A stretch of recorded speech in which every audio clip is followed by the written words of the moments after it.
smart and life healthy. Oke, terima kasih buat kalian semua yang udah mau menyaksikan talkshow kita pada hari ini. Sebelumnya perkenalkan, nama aku Naomi dan rekan aku Nicholas. Nah, jadi hari ini kita bakal bahas topik apa sih Kak Niko? Jadi hari ini kita bakal bahas topik yang sangat-sangat gempar di dunia perkampusan ya. Salah satunya yaitu dampak hubungan toksik bagi mahasiswa-mahasiswa terutama yang ada di kampus AKMR TV. Ya betul Naomi. Karena hubungan yang dari luar yang tampaknya normal-normal aja, nggak taunya di dalamnya tuh banyak banget tekanan emosional ya Kak Niko. Betul. Kayak kata-kata kasar yang bisa bikin mental seseorang tuh terkikis nggak sih? Nah, jadi aku punya cerita nih. Jadi aku udah punya temen nih di kelas nih. Dia tuh awalnya tuh ceria banget orangnya.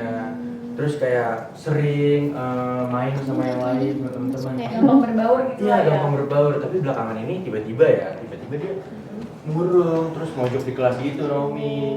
Jadi ansos gitu. Jadi antisosial banget, makanya.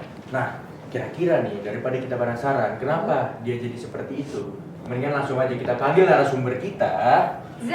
Zaira boleh masuk ke sini. Halo Zaira. Halo. Iya. Makasih untuk Zaira udah nyempetin waktunya buat datang ke talkshow kita pada hari ini. Gimana nih kabarnya Zaira? Aku baik banget. Kalian gimana kabarnya? Baik banget ya. Zaira ini salah satu teman kita yang di kelas ya. Jadi Zaira ini kan aku sering lihat nih Zaira kan kalau di kelas itu kayak ya pokoknya dia pembawanya fun banget ya. Fun banget. Selalu ceria, senyum gitu. Tapi belakangan ini kenapa Zaira kok tiba-tiba kayak selalu mojok di kelas, terus nggak mau lagi berbaur sama yang lain. Jadi sendiri terus gitu ya. Kira-kira kenapa Zaira? Oke. Sebenarnya agak gugup ya di sini jujur. Kan nggak semua tuh tahu ya gimana tentang hubungan, kan kita lagi ngomongin hubungan nih. Jadi kayak di luar tuh baik-baik aja, tapi kan kita mendem sendiri ya teman-teman. Jadi gak ada yang tahu. Jadi kayak aku pendem aja, dan sekarang sih syukur banget aku udah keluar sih dari hubungan yang toksik ini. Oh alah, jadi kamu ini jadi moodnya nggak baik di kampus tuh gara-gara hubungannya toksik. Hubungannya toksik dan sekarang udah keluar ya. Terus kira-kira kapan sih Zaira sendiri sadar sama kesehatan mental Zaira terhadap hubungan yang toksik ini? Aku baru sadar tuh kayak jalan 5 atau 6 bulan mungkin ya. Pas di situ tuh kayak dia udah mulai ngomong kasar, padahal tuh awalnya tuh manis banget, baik-baik banget. Terus juga kayak cowok-cowok pada umumnya kayak baru-baru jadian gimana sih, kayak gak ada masalah apa-apa, masih manis-manisnya. Terus juga ya kita masih bucin-bucinnya mungkin ya kalau bahasa sekarang tuh, tapi makin kesini tuh kayak udah ngerasa beda banget nih, kayak udah mulai ngomong kasar. Terus juga main fisik dikit mungkin ya, dengan dia cengkrem aku atau segala macam tuh kayak enggak banget sih, kayak udah mulai ngerasa toksik sebenarnya. Cuman bingung nih gimana sih cara keluar kayak gitu. Kamu di dalam hubungan jadi merasa nggak aman gitu ya, jadi pemicu stres mental kamu gitu. Iya bener banget, aku jadi kayak nggak percaya diri dong pasti.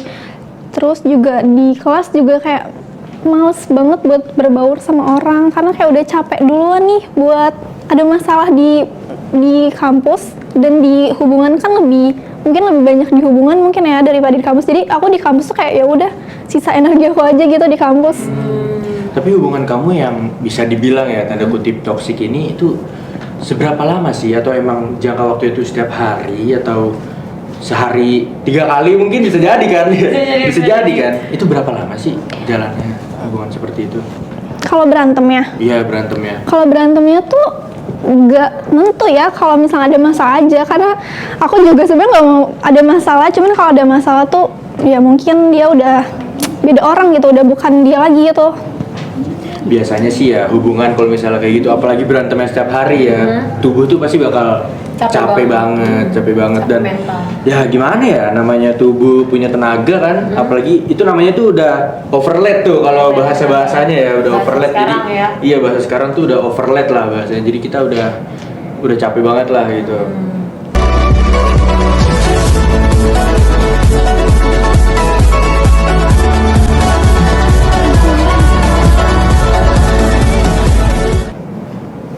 Oke, kita lanjut aja ya Kak Zaira.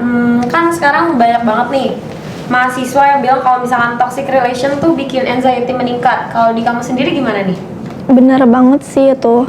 Kayak yang udah aku bilang tadi tuh kayak kita tuh bener-bener kekuras banget energinya. Terus juga kayak udah gak ada energi buat kenal orang baru atau bersosialisasi dengan teman-teman baru. Bahkan temen yang udah lama pun kita kayak udah males gitu karena ya dari tekanan si cowoknya mungkin ya. Jadi kayak kita nggak bisa ngerasa bebas dan takut gitu buat melakukan kesalahan karena takut marahnya itu. Iya, tapi sebenarnya ya namanya hubungan ya. Hubungan tuh sebenarnya harusnya tuh bikin kita nyaman ya. Bener banget Kita sih. bikin nyaman satu sama lain, bukan malah bikin kita Merasa- ketakutan gitu. Kalau kayak gitu kan pasti capek nggak sih Naomi? Bener banget. Kayak buat apa ya hubungan kalau misalkan kitanya tuh jadi Iya. kayak capek mentalnya gitu nggak sih Kak? Hmm. Berarti gara-gara itu kamu kampusnya gimana tuh? Kalau di akademik ya, Iya, kalau di di akademik. akademik tuh kayak ya pasti turun banget sih, jujur turun banget ya. Jadi kayak nggak memperhatikan tugas karena kan masalah aku kan kayak udah aku pendem ya. Jadi tuh kayak mungkin otak aku lebih lambat untuk fokus. Jadi kayak berpengaruh juga sama akademik aku. Terus juga aku juga jarang merhatiin tentang tugas-tugas aku juga itu udah mulai berantakan banget jujur. Jadi beban pikiran banget ya? Jadi beban Overthinking pikiran. tuh juga overthinking banget ya pastinya. Oh iya, kalau misalkan ngomongin overthinking, dari tekanan overthinking sendiri kan pasti menyebabkan kelelahan mental banget nggak sih? Itu pasti Benar. ngaruh ya sama performa akademik kamu, Iya, iya. performa sosial kamu, itu ngaruh nggak sih menurut kamu? Itu ngaruh banget dong, kan yang tadi udah aku bilang ya itu pasti berdampaknya tuh ke semua. Jadi kayak di rumah aku di kamar terus, nggak keluar, nggak ngobrol sama keluarga aku pastinya. Terus ya udah kayak nonton film atau dengerin musik aja sih buat kayak nenangin diri aku ya. Biasanya kalau bahasa kerennya tuh anxiety itu. Iya betul banget itu. Anxiety apa sih Kak Niko? FYI ya buat teman-teman yang nonton ya, anxiety itu rasa kecemasan yang berlebih lah pokoknya di Iya. dalam diri kita gitu. Jadi lumayan, wah kalau itu orang yang punya rasa itu bakal capek sih Iya, karena dia bener bakal banget. takutan terus, mau ngapa-ngapain, takut salah, gitu loh. Zaira sendiri kapan sih kira-kira mentalnya tuh drop banget sampai yang tadi itu anxiety seperti itu? Waktu pas aku udah bilang yang 5 atau 6 bulan jalan itu pacaran tuh kayak dia udah mulai kelihatan ya mungkin sifat aslinya dan baru tahu juga itu udah mulai ganggu aku banget buat keseharian aku kayak pasti kuliah terus teman-teman aku, keluarga aku juga pasti kena dampaknya tentang masalah aku. Jadi aku kayak ya udah gitu kayak diem aja ya di rumah dan dampaknya pasti yang tadi dibilang sama Nomi akademik terus keluarga juga teman-teman aku juga jadi aku di rumah aja sih. Identitas diri kamu jadi terkikis. Iya, benar. Gitu, benar banget. Ya tapi balik lagi sih, banyak mahasiswa sendiri, apalagi anak-anak muda seperti kita ya, banyak yang gak sadar kalau kesehatan mental tuh bukan hal yang bisa disampingkan gitu. Benar banget, karena itu penting banget ya Kak. Bukan hal yang sepele. Nah. Jadi kita tuh nggak boleh yang namanya itu Menyepelekan. Iya menyepelekan, apa ya? Nggak pedulikan banget lah namanya kesehatan mental. Kan kasihan ya orang kesehatan mentalnya diobrak-abrik Apalagi gitu. cewek kan. Apalagi cewek, itu dia. Tuh buat kalian tuh laki-laki nggak boleh tuh kayak gitu. Tuh yang pada punya pacar ya. Hati-hati.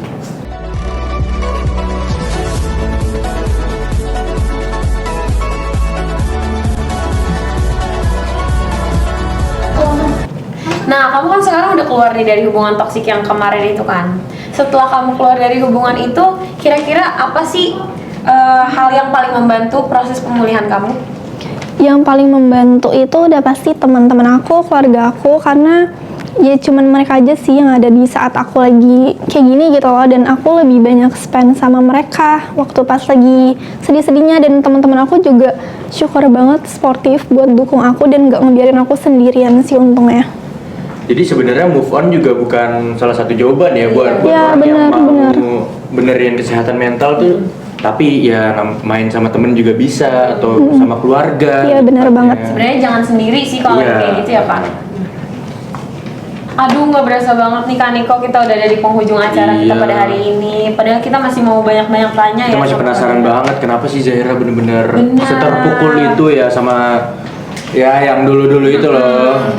Banyak banget lah yang masih mau kita tanyain, tapi ya kita udah sampai di penghujung acara nih Kak Niko. Iya.